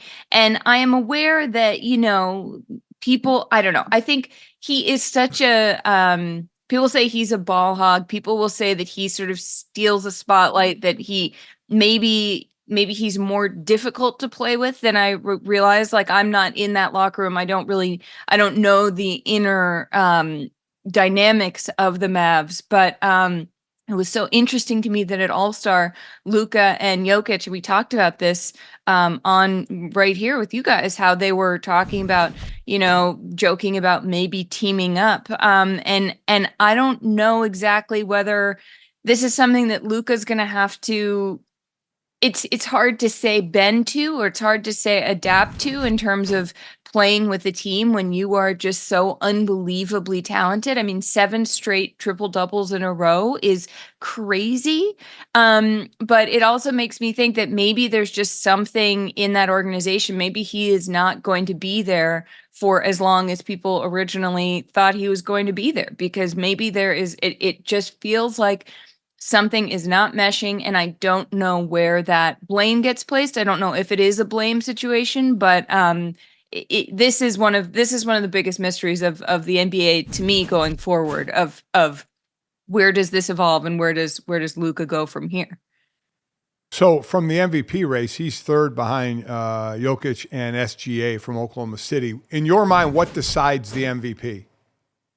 I think down this home stretch, like, who's just more circus freak, unbelievable, to be honest. I think there's a recency bias to the voting. I think that it's also, if Luka keeps putting up numbers that, I mean, it's tough because I think the MVP usually goes to someone on a better team. So I think that Luka's going to he would have to do like twice as much as Jokic at this point, I think, to overcome that. Because if you're 8th in the West, it's just not as likely that no matter what you've been doing individually, that's going to go to you. I think it's going to be, as you said, Shai Gilgeous-Alexander or Jokic, just because those teams have been so good. And I think that does matter. I think we've got one more Jokic MVP before we start to go nose blind to that and look for other candidates there. The Luka situation gives me big James Harden vibes of incredibly compelling player who just for some reason has a ceiling on what the team can accomplish around him. No ceiling on what Charlotte Wilder can accomplish when she joins us here on this show. She's got the Royals. She's got the NBA. She's got Patriots curiosity going into a new era. Check out Oddball every day but Monday here on the DraftKings Network. Charlotte, you're the best, buddy. We appreciate you. Thank you so much. You guys are the best.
Welcome back to GoJo and Golic. Despite all of the movement yesterday, there are still some big names in the free agent market. So let's talk about a few of them and any, I'm curious, GoJo, to see that are shocking to you still on the board. We got Vikings edge Danielle Hunter. You have Calvin Ridley, who I am desperately hoping the Patriots scoop up. Chase Young, Derrick Henry, Ryan Tannehill, over there with the Titans. So any name that really shocks you that's still up there, or maybe one that's not? GoJo.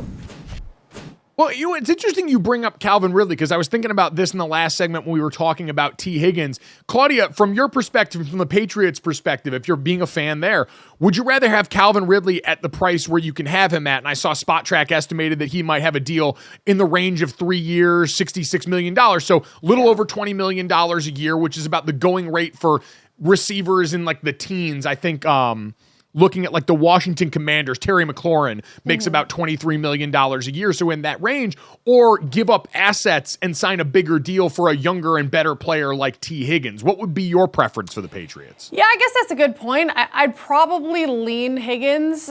I'm just worried what they're going to do outside of that one position, right? Like, we know that we need a wide receiver one. Is that Ridley? Would it be Higgins? Because you look at in Cincinnati, I guess he was sort of overshadowed. Like, what would his true receiver one potential be? Is that there? I think maybe from what I've seen from Ridley in the past, and the fact that his numbers were good after a whole year off, I think it was like his second best numbers in his career so far.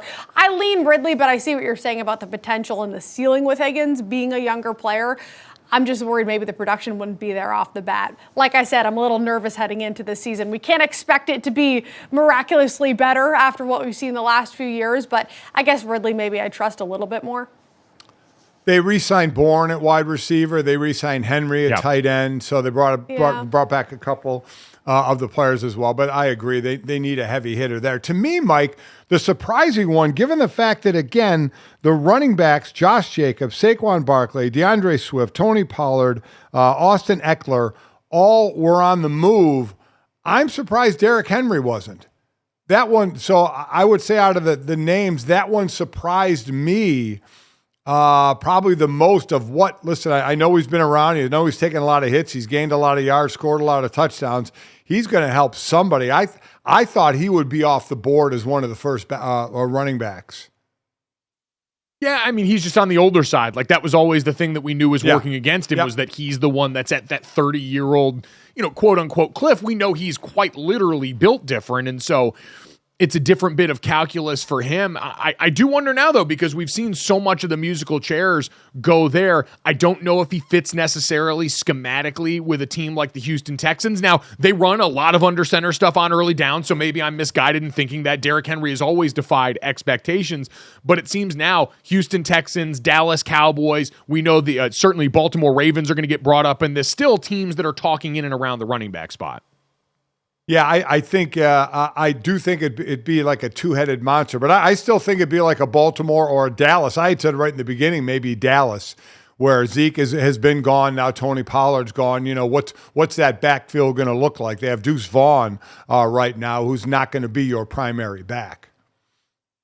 No, certainly not. So decisions got to get made there, and Cowboys fans all jumping up and yelling for them to just do something as they watch the opening flurry of this legal tampering period in NFL free agency. For more on digesting that, we're pumped to welcome in Charles Davis. You can check him out as a part of the NFL Network's coverage of the draft coming up that's getting affected by all of this. Also has done a great job over at CBS. And Charles, I guess just starting off, we've had so much go on in the last 24 hours already in legal tampering. What's jumped out to you the most as the decision you think has a chance to make such a big impact in 2024?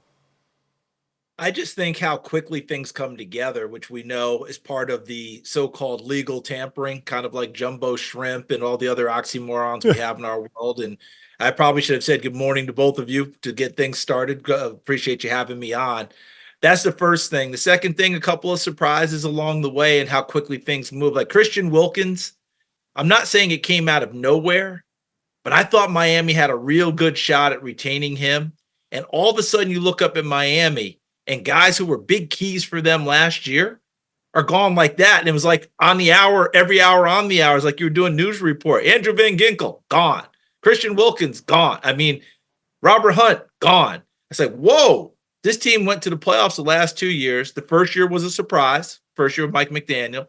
Last year, they blew the doors off of us in September and early October and then held on. We thought they were building something. Now, that's a big change for me, especially a Christian Wilkins who's played so well for them, stays on the field, makes plays, kind of represented a fresh start when they drafted him. And just like that, he's out of there. Biggest name still left on the board to you that maybe you're surprised he's still on the board? Not a free agent, but, Justin Fields, right? And I think we all kind of looked at that. I think Mike and Mike Jr., I think both of you probably looked at it and said, because we all know he has to go, his market went kaput, right? Like that was one of those things that I know people are going to throw slings and arrows at Ryan Poles, but I don't know that you can. I think it's just one of those situations that once the train leaves the tracks and you're making a move, everyone knows it. You can't play poker when you have no hand. And he had no hand at that point. So is there a possibility of them staying and doing it together? Like Russell Wilson found a landing point quicker than I think we anticipated. And then, Pittsburgh tried to sell us on the idea that they weren't going for a quarterback. I'm guaranteeing, I haven't talked to either one of you. I'm guaranteeing you, neither one of you bought into that one from day one. You're like, yeah, okay, let's just wait and see on that one. And whammo, it happened. And really, in a lot of ways, I think they got the right guy because they're going to run the football and play action, throwing the deeper ball. That fits Russell Wilson. That's where he had so much success in Seattle.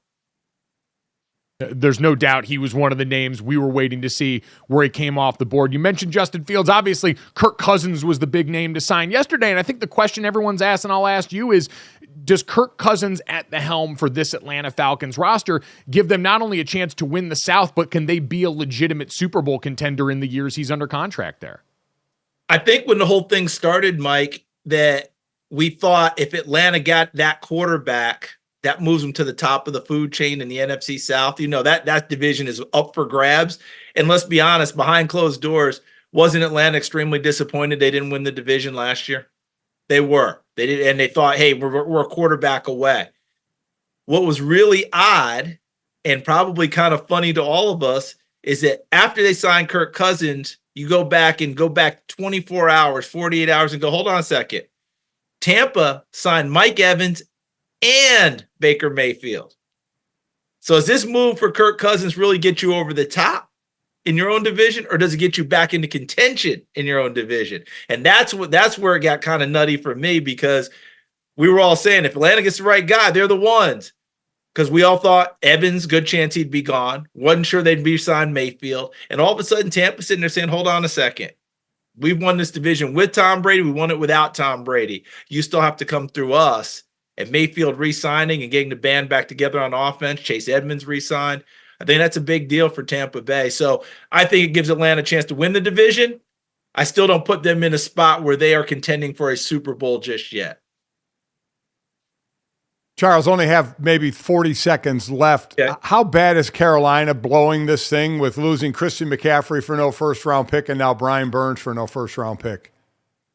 Tells you the change in regime, doesn't it, Mike? Because the last regime thought they would still be there and they wanted to keep Brian Burns around to build around. New regime is like, guess what, folks? We got to change this thing up. And guess what? The market changed. We went from 2 firsts for Brian Burns to a 2nd and a 5th.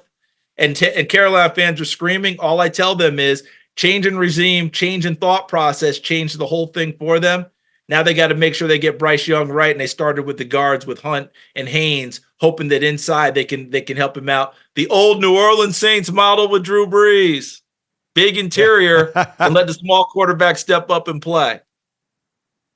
Seen a lot of big interiors in this NFL free agent class as well. It's been fun to watch. It's been fun, Charles, to visit with you. We appreciate the time, sir. Thank you so much, and enjoy the rest of the oxymoron that is legal tampering. Hey, I appreciate you guys very much. Continued success to both of you. And Mike Sr., thanks for being so kind. When I introduced myself to you a few years ago, you were absolutely wonderful. Take care. Thanks, Charles. Appreciate it, man. Hey, there we go.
All right, guys, time to finish off the show the way we always do. This, that, and the third. 3 quick stories to send you into the rest of your day. As always, make sure you download, subscribe, rate, review. Leave us a 5-star rating and check us out live when you can, Monday through Friday, 8 to 10 a.m. Eastern, here on DraftKings Network, our YouTube channel, Samsung TV Plus, and Roku.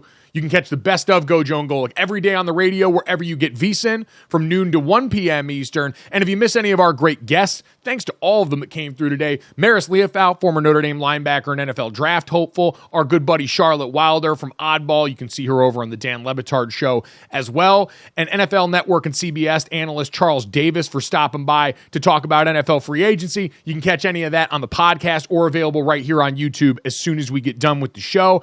But guys, let's get to this, that, and the third. And let's start off with a little bit of the remnants of free agency here. Kirk Cousins obviously secured the bag once again. He is a master at the art. $90 million guaranteed over the course of a couple of years. And shout out to Evan Wilner, old producer for us over at ESPN, who tweeted, sources tell me the $90 million will be paid in Cole's cash, which obviously has become the meme associated with Kirk Cousins. But it got me to thinking. And I asked the question yesterday at Mike Golic Jr. on Twitter, if you had $90 million, but you could only get it in money to spend at one store in particular, what store would that be? And Dad, I thought you had a really good answer for this one. Oh, mine would be a $90 million gift card to Bass Pro Shops. There is not, in my mind, a store where you could spend literally days in and not go through it all. And then the different array of things you could buy. It's one of the great adult kid stores there ever was. And the different things you can buy in there, I could easily eat up eat up 90 mil, but I could put a hell of a dent in 90 million with recreational vehicles and boats and all kind of fish. I love fishing and camping and hiking and clothes and toys. I mean, there's everything in the world, food, everything in a Bass Pro Shop. So, and maybe I'd even get to see a guy swim naked in the bass tank there like we've seen in the past. For free. But that to me would be the place where I could go spend my 90 mil. You would have to buy like a permanent residence inside the Bass Pro Shop in Memphis. That's the pyramid-shaped one, too. The Mecca of Bass Pro Shops. I will say we've got some experience with this. Dad signed a Bass Pro Shop deal years ago, and it ended up netting us a lot of gift cards for the family. And let me tell you, we learned very quickly the sheer volume of things that you can acquire from the Bass Pro Shops when you're well-funded enough right there. So I think that's a great choice here. Claudia, do you have one that's come to mind? Because I'll give you a list of a lot of the ones we've gotten from people, but I want to know what you want. I just have to say, that's a very dad thing. My dad would say the same thing, but I get it. Bass Pro Shops is cool. Target, obviously, I guess that's a very womanly thing to say since we're all obsessed with Target. But again, it has everything. You can like furnish your whole home and your wardrobe, and there's good snacks. So Target for me. Honestly, Target would probably be my choice. I'm my mother's son, but also I feel like once you get to a certain point in adulthood, like when I moved out to LA for the first time and you're going through and I'm filling out a new apartment, I probably went to Target 8 times in the first month that I was here. You go over to that Hearth and Hand Magnolia section that Chip and Joanna, the amount of money that I have given to Chip and Joanna Gaines off that one section, it's not the efficiency of that square footage wise for what they occupy in the Target footprint and for what I have bought there relative to the rest of the store. It's unbelievable just because it's set up nice and because it's all very smooth and orchestrated. Like they've done a great job with the feng shui over there. Dad, I'm sure you've seen some of that in proximity going to Target with Mom. It's a compelling section of the store. Oh, listen, I love Target. I'm a big fan of Target as well. And that section is fantastic. You're right. For the square footage of what you can get in there of good stuff from Chip and Joanna is absolutely fantastic. So I love Target. I would shop at Target. Like I said, I think in more of an array of things at Bass Pro Shops for, a kind of a guy's guy type of deal. But I'm a monster Target fan. A lot of people obviously brought up, Costco, which you can get a ton of stuff there. Jamel Hill, our old buddy from ESPN, threw out TJ Maxx, as she said, because I can get home goods, a new suitcase, and an evening gown all in one trip. I think Josh Perry, who's been on the show with us, done a great job over at the Big Ten Network, said TJ Maxx and Target obviously up there, but he said you'd probably still see me at Nordstrom, Neiman Marcus, Saks, Barney's, or Bloomingdale's. There's a lot of options here. I even saw some people throw out Buc-ee's in that because it's the gas station rest stop where you can literally do anything and get anything, and it would be a great choice for the Beaver Nuggets alone. Guys, let's get to that. Claudia, this was one of the bigger call the ambulance, but not for me moments that we saw in the legal tampering period yesterday. Yeah, I don't really understand it, but Bills left tackle Deion Dawkins posted a cryptic message. Nobody prompted him to do this on social media. Said he was leaving the team. He was asking if it was okay to eat ranch now, and of course in reference to the wings that are so good in Buffalo that you don't need ranch to eat it. He said it was good while it lasted. And then 10 minutes later, we got news that he was signing a 3-year, $60.5 million contract extension to stay in Buffalo. So now he's one of the NFL's highest paid offensive linemen and apparently a comedian too. Senior, do you understand this at all? Like, what is the reason behind this? I don't. I would love to hear, well, really don't care about an explanation, but if he'd like to give an explanation on why he did it, because that was definitely if you're a Buffalo Bills fan and you saw that, because that's what players do, right? They scrub the team from their media or they make comments like that before they're going to leave. And you wonder, what the hell is he doing and why is he saying that? And then the amazing thing, like you said, 10 minutes later, he signs that extension, says he wants to be in Buffalo for life. But yeah, I didn't get it. Maybe there was one phone call that he didn't like at first from them. I have no idea. I don't know. But one thing I will say is I will put ranch and blue cheese on my wings at all times. Thank you. All times. I will use them both. No matter what. Yep. Yeah, I was gonna say they're both fine. This is like people that tell you how to dress your hot dog. Like, you're an adult. If you want to put ketchup on the hot dog, put ketchup on the hot dog. If you want to put mustard and the other stuff on the hot dog, go off. It's not that serious. It's tube meat. Jesus Christ. Speaking of things that are serious, though, let's get to the third here. And guys, I want to bring you both in on this because we've all worked in this industry, which means we travel a fair amount for the job. And when you travel a fair amount for the job, you get exposure to a lot of places. And airports become a place you spend an awful lot of time. And so I have become very passionate over the years about some of the best and worst airports that we experience. And I want to give a shout out to Minneapolis-St. Paul. MSP was voted the best airport in North America by the Airports Council International World for the 7th time in the 3rd straight year. Guys, this one is an easy vote of confidence for me. MSP's been exceptional for years. World-class bathrooms, plenty of dining options. They've got the golf simulator section. They've had therapy dogs there in the main concourse when I've gone through. It's an absolutely delightful airport. Claudia, I don't know how strongly you feel about this one. Do you have a favorite airport? I've actually never been there, but I might have to go now for no reason. I'm going to sound lame in saying this, but I honestly don't mind Boston. I don't think anything's great about it. It's just very easy. Like, after living in Vegas, I cannot stand Vegas. You have to go 4 hours early. You have to take a shuttle to different terminals. It's absolutely awful. So I just respect the easiness of Logan, so that's probably where I'll have to go. Listen, I love Minneapolis. That airport is fantastic. Best bathrooms I've ever been in. You could take a book into those bathrooms. They're just that nice, just like Barnes & Noble. I love them. Now, if your gate is far away, it can be a bit of a haul. If you're going to walk, they do have a lot of the moving walkways. They do have, obviously, the tram system as well. That works pretty efficiently there. But I think it is without question one of the best airports I've ever been in. Absolutely. Would like to shout out a couple of other airports in there. Some you might not think of all the way. Raleigh-Durham, very clean and well-done airport. You get a lot of military personnel going in and out there, so thankfully they've done right by the troops. Dad, you disagree? No. I like that one. And it's been years, but Detroit used to be a horrific airport. Oh. But for years now, they have really, really stepped their game up. But it's been that way for a while now. They've been fantastic. The ease of staying at the Westin there when you have to stay, when I would do a game there and just stay right there, is ridiculous. So that's an airport that we flew in a lot because it was always to go through to Notre Dame. We'd go through that airport a lot. That's one of the finer ones as well. The one I want to see now, apparently they've redone Kansas City because that used to be, bar none, the worst airport in America that I had experienced was the old Kansas City airport. It was hell on earth. The setup was a nightmare. It was like, what if you took all the good stuff out of DFW and then left the remaining scrap? So I'm excited to update the rankings on that. We hope you'll update your rankings with us. Download, subscribe, rate, review us. Tell people we're the #1 airport. Thanks so much. We'll talk to you tomorrow.